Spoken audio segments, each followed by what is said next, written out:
Hey everyone, you want to start training like an athlete and you want to stop guessing and start getting the results? This is the exact blueprint I use with all my athletes. I actually produced 4 first-round picks, 2 Stanley Cup champions, and 10 gold medalists, just to name a few. So the plan is by my good friend Cal Dietz, which is 4 phases that it consists of. Number 1 is the eccentric, and that goes for 2 weeks. 2 weeks after that, we go into the isometric phase. And then 2 weeks after that, because you could stop it and put the brakes on, then we go into the concentric. We can move that weight a lot faster. And the last phase now, that's the French contrast. So everybody wants to get faster, but what makes an athlete really dangerous is to be able to lift heavy weight but fast. And that's why the first phase of the eccentric contraction is so important. So for instance, this here is a 90-pound dumbbell. So if I'm going my Bulgarian lunge, so what I want to do is I want to take the time to go 5, 4, 3, 2, 1, and explosive up. So again, 5, 4, 3, 2, 1, explosive up. If I'm doing 5 reps, that's 90 pounds.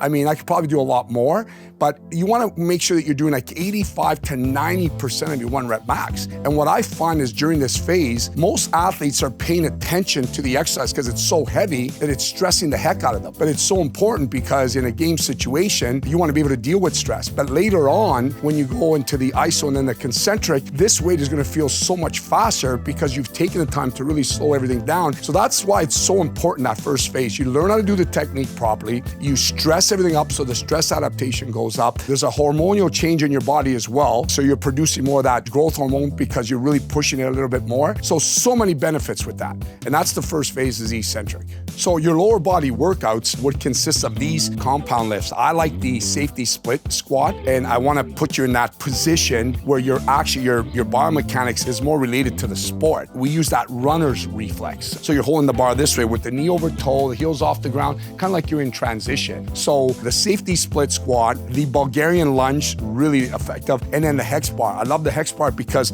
it's a good lower body exercise, but I want to line you up again in that starter's position because it makes it more practical. I know that a lot of people like the back squat, but again, you're in transition. So those are my 3 favorites, and obviously the single leg RDL, again, using those compound lifts cause enough stress adaptation that, again, if you take 5 seconds to slow things down and then accelerate, all that stress, everything just adapts to it. So when you go into the isometric, you'll be able to put the brakes, hold the brakes, and generate more power. The best thing about eccentric is, it sounds gross, but you're actually ripping and tearing tissue. So think of this as a muscle. When you're doing it slow, you're ripping it. So that actin, myosin head, you're remodeling that tissue because in 2 weeks, now it gets thicker. So think of it like this now.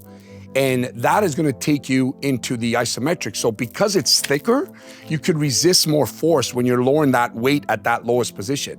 And that's what the isometrics is all about. So you're just resisting that force. So it's not really working the tendons and the joints. It's a fast, quick, short cycle in the muscle. It's mostly tendons and joints. And that's what is bulletproof in your body. That's why a lot of my athletes at that lowest part, they hate it. But they love it because they see the benefits, because if you're relating it to sports where it's stop and go, you're stopping and then taking off. So they're so used to putting the brakes at heavy weights that when they put the brakes and they can do that, they can generate so much more power.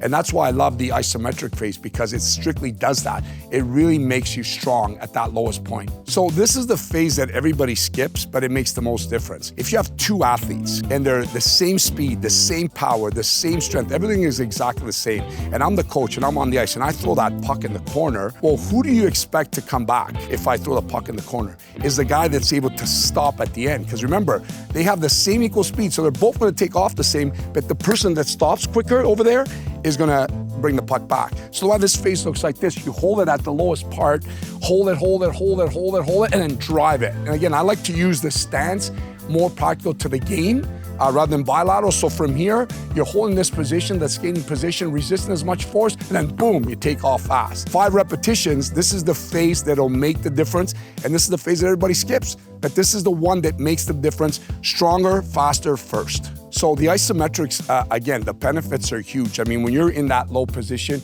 you're strengthening your tendons, your joints. Because you're holding it in that low position, you're able to resist more force, you could generate more power. And I found that over the years, when my athletes are in this phase, and I'm sure you're gonna feel this too, is that you're able to take off a lot faster because you've trained the brain to resist and then take off really quickly. Some of my favorite exercises are the hex bar, are the safety split squat, the hip thrust, all exercises that to me are all making big benefits in my athletes. And it's because they're transitioning in that low position, which is very similar to their sports, and then they're generating that power. So the brain and everything is adapted to seeing and feeling that feeling at that lowest part where you're producing more force and taking off. So the concentric phase is the last phase. This is the phase that gives you that acceleration and that explosive power.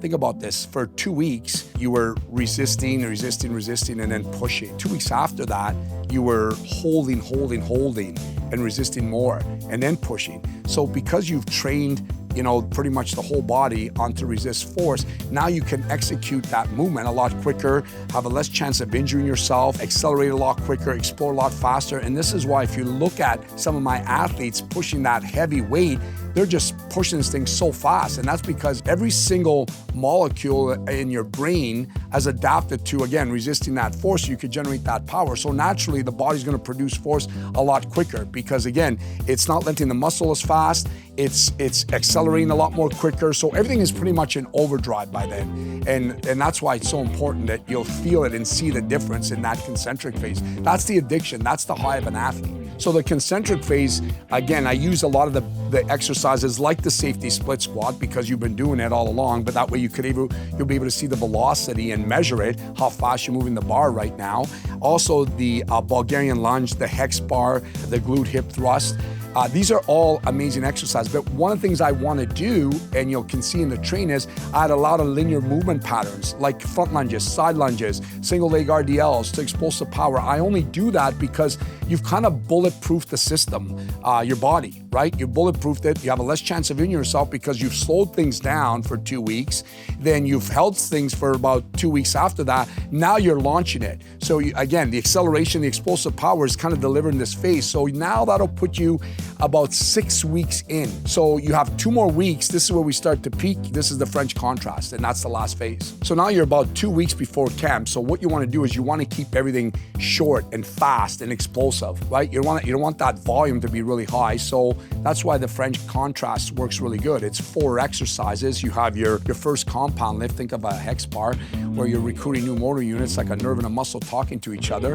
And then you're producing that force by taking your body weight and mimicking that same movement pattern in a plyometric format. Then you're taking about 30% of your 1 rep max, adding light weights and creating that strength speed plyo, still jumping. And then you're doing that oriented plyometric, that overspeed and assisted band jump. So those 4 exercises done in a row, back to back like that, with a 20-second rest in between, is gonna give you that rapid strength in speed and power, which is what you need closer to your camp because everything's gonna be quick. It's quick burst, off the ice, get on the ice, on the field, off the field, everything's quick burst. So you want to be able to use what you built in the eccentric and in the iso and the concentric and now really launch it so it's very, very explosive. So as you get closer to camp, you want to keep those short bursts slow and more explosive. So you're getting rapid speed in strength and power output. So an example of a French contrast, a lower body strength and explosive power would be like your staple hex bar. And then from there, you would do like a body weight jump for like 5 repetitions or a broad jump where you're really working those hips to execute as much power as you can. Then you would take like a 30% of your 1 rep max, like probably 30-pound dumbbells or kettlebell, and add another jump. And then what you would do is take bands and you could do your assisted band jumps to get the maximum out of that muscle working its explosive power. So that's an example of a lower body. An upper body would be kind of the same thing. You would take your chest, dumbbell chest press, and you would push it. And then from there, you would do a plyometric push-up. And then from there, you would do a banded push-up. And then from there, you can even get like one of your coaches to hold you. And as you come down to push-up, you explode up. So you're just getting that muscle to react really quickly, which will give you that rapid strength and speed and power. Just to get an idea of those 4 exercises done in a row, you would take a 20-second rest, do that 4 times, and that's it. That's your French contrast.